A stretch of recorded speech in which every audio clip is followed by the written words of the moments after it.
The Guild is Maximum Lawyers' community of legal entrepreneurs who are taking their businesses and lives to the next level.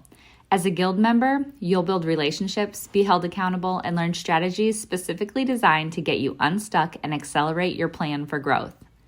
Members are also granted exclusive access to masterminds hosted around the country. Our next event is coming up, and we're heading to Scottsdale, Arizona. There's something truly magical about the power of these in-person connections where real-time breakthroughs happen. Picture this. You're surrounded by like-minded law firm owners tackling your business and mindset challenges together. The energy is electric, the insights are transformative, and the results are game-changing. Investing in yourself is the best decision you'll ever make. The knowledge, strategies, and breakthroughs you'll gain are priceless assets that will supercharge your practice and propel you forward. Join the Guild and secure your ticket to Scottsdale at the best possible price by visiting maxlawevents.com.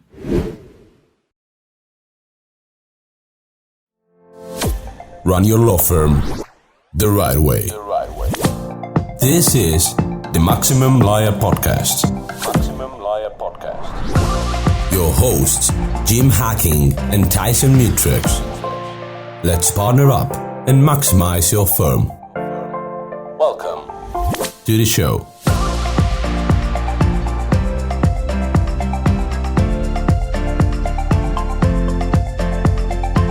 This is the Maximum Lawyer Podcast. I'm Jim Hacking. And I'm Tyson Mutrux. Welcome to the show. Tyson, how are you, sir? I'm good. How are you? Oh, it's finally here. I'm glad to get our podcast up and running. It is. We've been talking about it for a while, and then we finally hammered something out, and now we're here.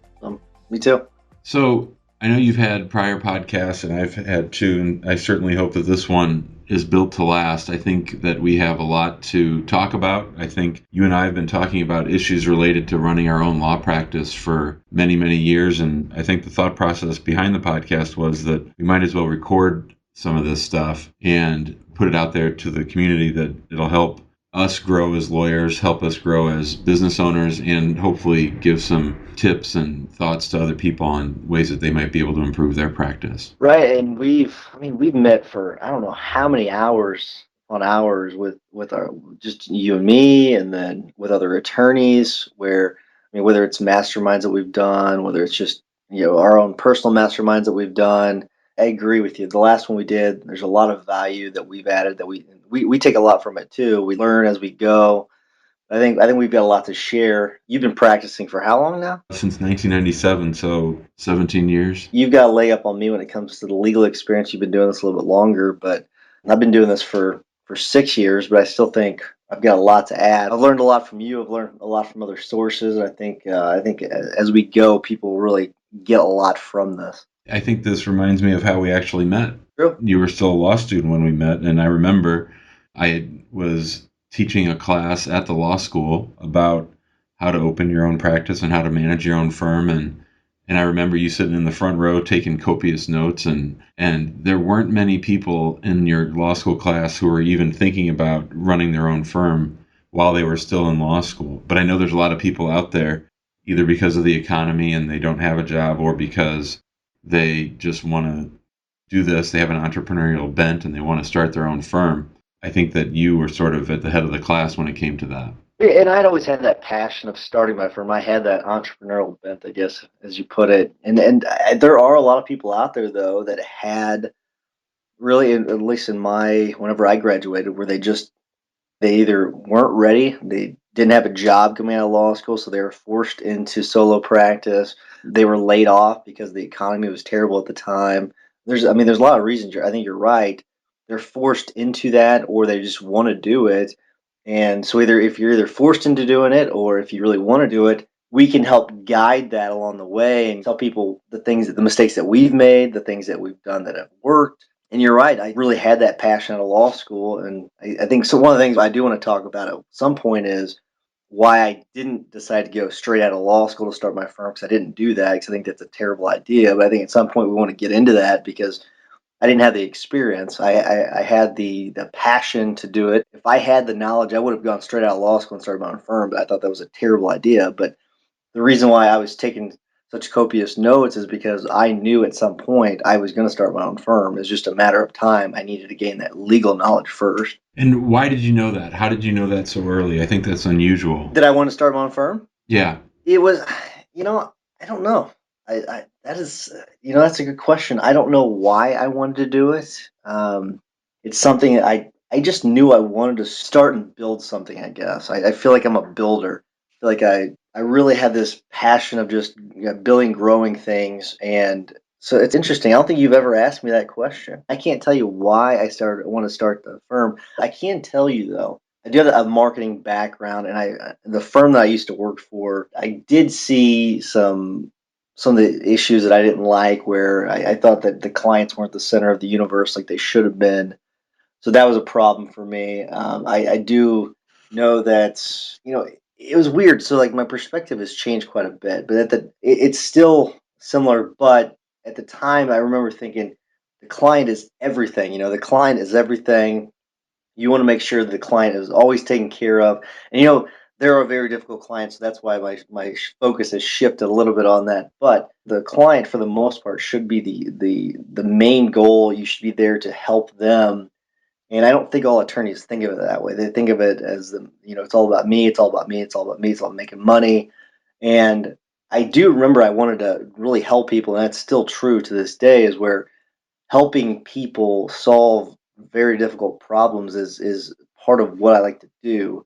And I will be completely honest with you. I think a lot of that stems from where I used to work. When I used to work for State Farm Insurance, their main goal, which just sounds weird because everyone knocks insurance companies, but it was always about the insured, always taking care of the insured, do everything you can to take care of that person and solve their problem. And so I think that's a lot where that comes from. I mean, my parents own a business, and growing up, they've owned the business, and so I think a lot of that entrepreneurial spirit comes from that part of it as well. Well, here's the interesting thing. I think that it's not unusual that you couldn't put your finger on the fact or the reason behind why you wanted to go out on your own. I think a lot of lawyers, either those in law school or those who have been out for a while, I think there just comes a time where people start to have that itch that they want to scratch. They think that they're good lawyers and that that'll make them good law firm owners. And, the gap between being a good lawyer and running a successful firm is huge. And no matter how long you were practicing, I was out 10 or 11 years when I went out on my own, maybe even 12. And you just don't even know what you don't know. So I think that for anyone who has made that leap or thought about making that leap, that, there's a lot you can do to get ready for it, but there's also a lot that you're just going to learn on the fly.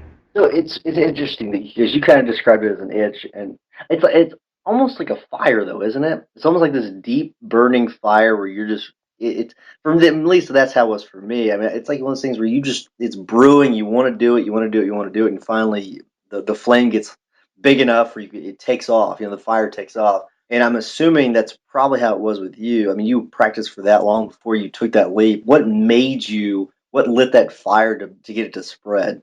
Well, this is great because it gives me the chance to point back to our new blog at the MaximumLawyer.com website. And that's sort of what I wrote about this week in my introductory blog post, which is sort of having seen my dad go out on his own when he was 47. My dad, after he was in the Marine Corps, he started on a survey crew for a small engineering firm in Olivet, and he sort of helped that firm grow in size. He started on the survey crew, and he eventually worked his way up to be the head of marketing for the company.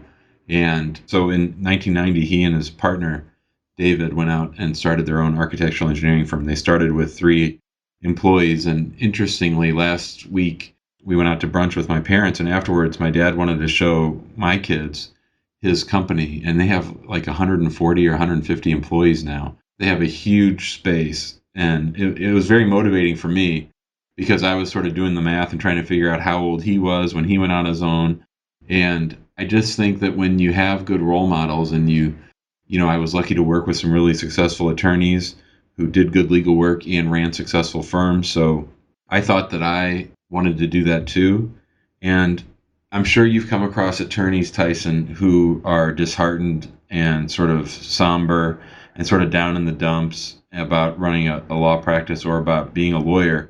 And many of them are tied to other attorneys for their business. They depend on other attorneys for their livelihood, in that they don't necessarily have their own client base. And so I realized after a while that an attorney is only as free as which clients he or she has. That if you are beholden to other people for legal work for your cases, then you're going to be really hamstrung in your freedom to decide what you want to do. Yeah, and it's funny you say that because there's a time really, and actually all the way back to law school, where I think about that, because Debbie Champion, who's a good friend of yours and who I know well through you, Debbie Champion talked about that in her whenever her firm split up, and she talked about how different it was between the people that had clients and the people that didn't have clients, and that really stuck to me. So that's from the get go. I always worked on getting my own clients. It's something where whenever I speak to law school classes, and I know you do too, I always ask the question, what's the most important thing about practicing law? And everyone talks about, oh, it's about, knowing the law or being good in the courtroom. And I say wrong to all the questions because none of them get it right. It's getting clients, because you can't do any of that unless you have a client. Unless you have a client, you can't take care of that client. You can't be best of the law. You can't be best in the courtroom. You can't do any of that. You can't write appeals, whatever, unless you have a client that comes through that door. That's absolutely the most valuable resource you have, and the most important thing to do as an attorney is get those clients through the door, because otherwise you've got nothing. You get fired if you're 5, 10 years, 20 years into the practice and you get fired. Guess what? You're looking for a job. You can't go out on your own if you have to. You're not very valuable as an employee because you don't have a client base. You're just more valuable as an attorney. You can make a lot more money if you have those clients. I mean, that is a big part of it. If you've got that steady flow of clients, whether it's from referrals or it's from a website or videos, whatever, Facebook, whatever source you have of getting those clients, that is gold. That's the most important thing, and you definitely know that. And one of the things that you and I are not really different on, but how we approach things. I'm more about the during unit stuff. You're more about the before unit. But both of us know that the most important part of it is bringing those clients in. It's so great that we're talking about this in our very first podcast. I think it's a sign of things to come, because I do think there's an eternal debate between those attorneys that are the rainmakers that bring in the business and those attorneys who do the legal work. And I think that a lot of law firms break up, and I think there's a lot of times that there are resentments because everyone thinks that what they do is the most important. But I think it is absolutely undeniable that you can always find lawyers to do the work, and that it's the ones who bring in the business who really set the tone for the success of the firm. You're absolutely right that you can't do work for imaginary clients. And you can also, if you're the best lawyer in town but nobody knows about you, it's really doesn't do you much good, because you're going to be bankrupt pretty quickly. I want to mention something about what you just said. There's an attorney I know. He's fantastic. Right? I'm not going to mention his name, but he is fantastic. I think he's great in the courtroom. I've actually tried a couple of cases with him. But the problem is, he told me, he said, I wanted to focus on becoming a really, really good attorney, and I figured I'll make money on the back end. That sounds like a really great theory. It really does, because you should focus on being a really good attorney. But just because you become a really good attorney doesn't mean those clients are just going to start pouring in. And I think he's starting to see that now.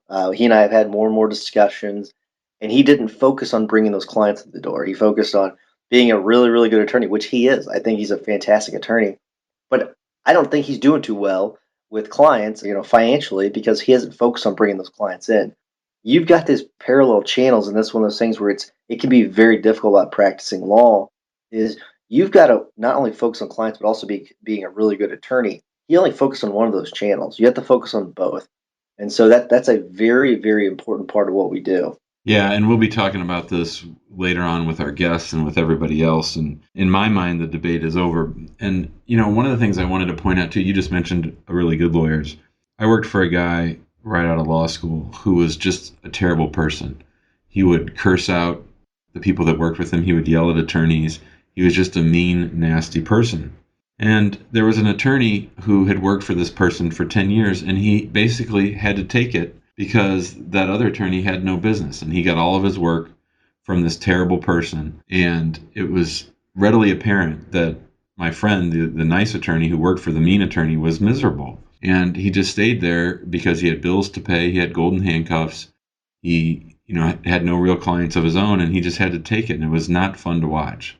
It was not fun to watch, and it's not, anything that I ever want to be a part of. I agree with you. I do want to shift focus a little bit because I mentioned the before unit and during unit. Do you want to kind of explain that for everybody what we're talking about and where we got that from? Well, yeah. So this is actually Tyson and I are going to end the podcast with a tip from Tyson and a hack from hacking. And I guess I could just go ahead and give my hack now because I would be remiss if we didn't start our first podcast by mentioning someone that I will probably mention a lot on this podcast, and that's a guy named Dean Jackson. Dean Jackson is the co-host of one of our favorite podcasts called I Love Marketing. I highly recommend that our listeners go back and start at the beginning of the I Love Marketing podcast. They're up to about 250 episodes. And Dean Jackson and Joe Polish, I think, are two of the smartest people that I know when it comes to marketing. I really enjoyed their podcast. Believe it or not, I've listened to the first 100 episodes twice, and I've listened to all the episodes once. And I started late, so I had a lot to listen to, and I listened to it in the car, at the gym, and I highly recommend it. But Dean Jackson and Joe Polish talk a lot about the before unit, the during unit, and the after unit. And this is sort of talking about clients and interactions with clients and sort of how you come upon them at different stages. And the before unit is really about marketing to prospective clients and sort of everything that you do to encourage them to raise their hand, to let you know that they're interested in what you have to sell. And then the during unit is from the time that they've agreed to hire you to the fulfillment, to making them happy and giving them sort of a wow experience. And then the after unit is what you do after the fact to encourage them to use you again as your attorney or to refer you to other people. And I Love Marketing is certainly not focused on lawyering and lawyer marketing, but there's a ton that we can learn from them and from that approach in thinking about how to grow our firm and grow our client base and to help people know, like, and trust us. That was a fantastic description. So now you got to give us your hack. What's your hack? Oh, my hack is that everyone should go ahead and listen to that podcast. Okay, gotcha. Go back, start at episode 1. And I do enjoy when Joe and Dean have on other guests. But to me, if you don't want to listen to all of them, I would listen to episodes 1 through 20, all the ones where they don't have guests. And I think that just hearing their approach, Joe Polish will tell you, and you'll hear often, that he was a dead broke carpet cleaner who was living off credit cards. And he came across sort of direct marketing principles and learned about how to make an irresistible offer where he would offer to clean a room of someone's home for free just to show them how wonderful his service was, and how that invariably led him to, a good carpet cleaning business. And then eventually he grew that to a coaching business. And now he runs the most successful mastermind group in the country. He charges $25,000 a year for people to be in his mastermind group. Dean Jackson advised real estate agents in how to grow their practice. He's super smart. I love listening to him. I've taken one of his courses. I think he's absolutely brilliant. And I guess it's strange that people on a podcast would encourage people to listen to another podcast, but there's really just no other free learning out there that I've come across that's nearly as good. No, it's really addictive to listen to because they break down things in such a great way. They break down an advertisement. Dean Jackson has the part about creating an advertisement for print. And then I really love the before, during, and after part of it. They really break that down and how to analyze your own business in the before, during, and after.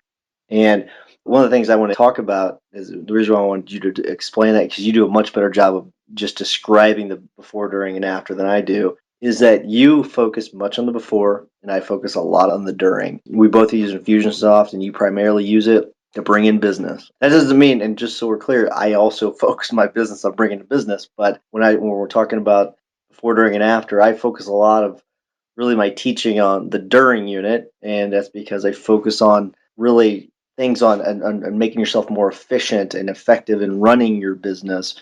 99.9% probably of my firm is run on Infusionsoft, automating letters, phone calls, emails, tasks. done, and you focus a lot of your practice on the automation of the bringing in the clients. So I think as people listen to us talk, they're going to see that, oh yeah, Jim talks a lot about the before unit, and Tyson talks a lot about the during unit. So it is interesting how you noticed that one day when we were talking, because as we were planning this podcast and the website and everything else, you had noticed that. You said, "Here we go again. We're going back to I'm talking about the before unit. You're talking about the during unit." So it's really interesting to really, when we kind of break things down, that's how you and I divide.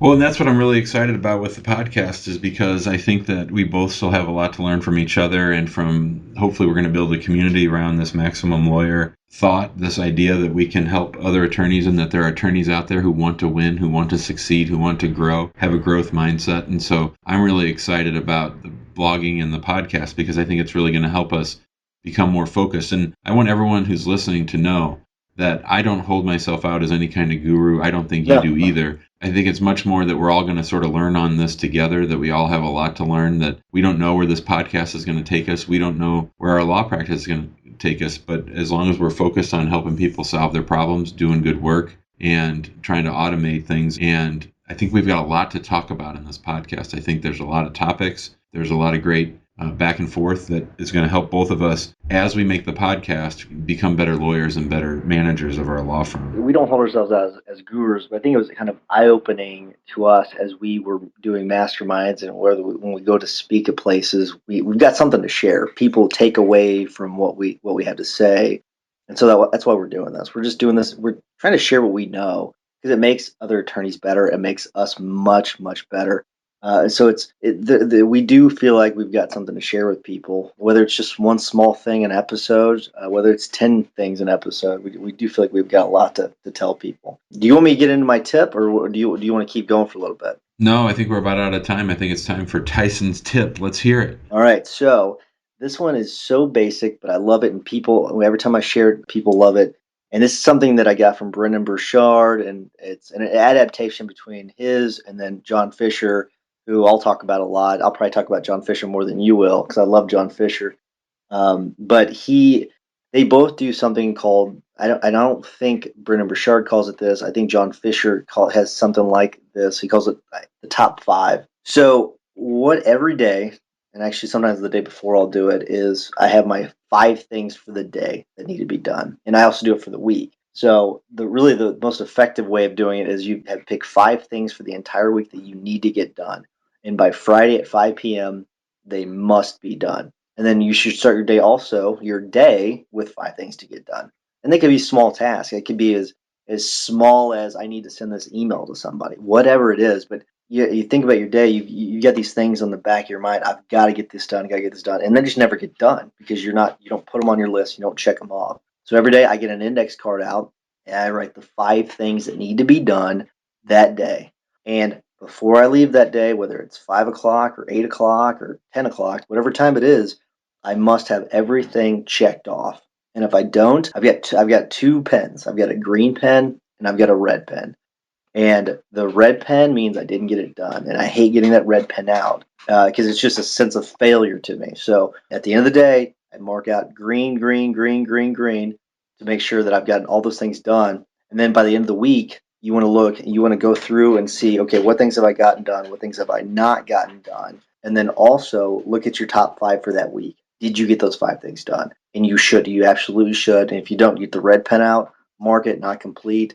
What it does is, it does 2 things. It moves you forward, because you're getting things done. The other thing is it's keeping you accountable. And if you have a staff, like you and I have staff, we do it as a team. I don't know if you do it, but we do. We actually meet every morning via Google Hangouts, and then also at the end of the week we meet as well to go over, are we getting the things done that we need to get done?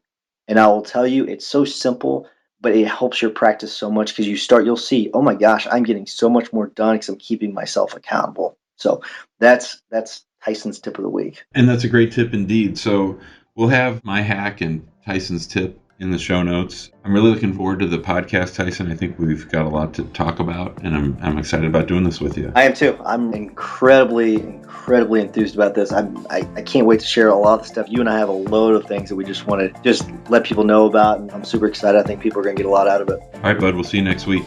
All right, see ya. Thanks for listening to the Maximum Lawyer Podcast. To stay in contact with your host and to access more content, go to MaximumLawyer.com. Have a great week and catch you next time.